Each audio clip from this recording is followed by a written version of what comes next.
So దాన్ని బయటికి తీయటం ఏ రకంగా సాధ్యం అవుతుంది? ఫస్ట్ ఆఫ్ ఆల్ డయాగ్నోసిస్ గురించి చూద్దాము. సో ఎట్లా డయాగ్నోసిస్ చేస్తారు? ప్యాంక్రియాటిక్ సూడోసిస్ట్ అనేది హిస్టరీ ప్రకారం మెయిన్గా అసలు ఏంటి, ఎప్పుడు పెయిన్ వచ్చింది, ఏంటి వీళ్ళందరికీ కూడా ఒక 4 వీక్స్ 6 ముందే వాళ్ళకి పెయిన్ వస్తుంది. దాని తర్వాత నేను ఇందాక చెప్పినట్టు తొందరగా తిన్న వెంటనే కడుపు నిండిపోవడం, లేదా అతనికి జాండీస్ రావడం, ఇలాంటి సిమ్టమ్స్ బట్టి మనం రిట్రోస్పెక్టివ్గా చూస్తాము. చిన్న అల్ట్రాసౌండ్ స్కాన్ నుంచి తెలిసిపోదండి సూడోసిస్ట్ అనేది. కాకపోతే to be more precise will do CT scan, ఎక్కడ లొకేషన్ ఉంది ఏంటి తెలుసుకోవడానికి. ప్యాంక్రియాటిక్ సూడోసిస్ట్ని తీయరు, విల్ నాట్ రిమూవ్ దట్.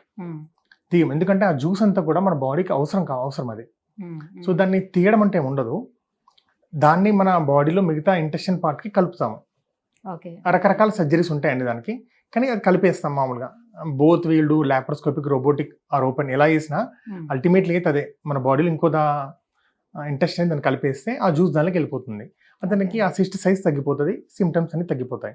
ఇది సూడోసిస్ట్ గురించి. వెరాస్ మీరు అడిగిన ఫస్ట్ ప్యాంక్రియాటిక్ సిస్ట్ అన్నారు కదా, cyst are multiple times. Cyst కూడా మనకి ఒక ప్యాంక్రియాటిక్ సిస్ట్ రాగానే అందరు ఏమనుకుంటారంటే అది క్యాన్సర్ ఏమో అని భయపడతా ఉంటారు. కానీ cyst there are wide range from benign to malignant, అంటే చిన్న సిస్ట్ కా నుంచి పెద్ద మ్యాలిగ్నెన్సీ సిస్ట్ వరకు రకాలు ఉంటాయి.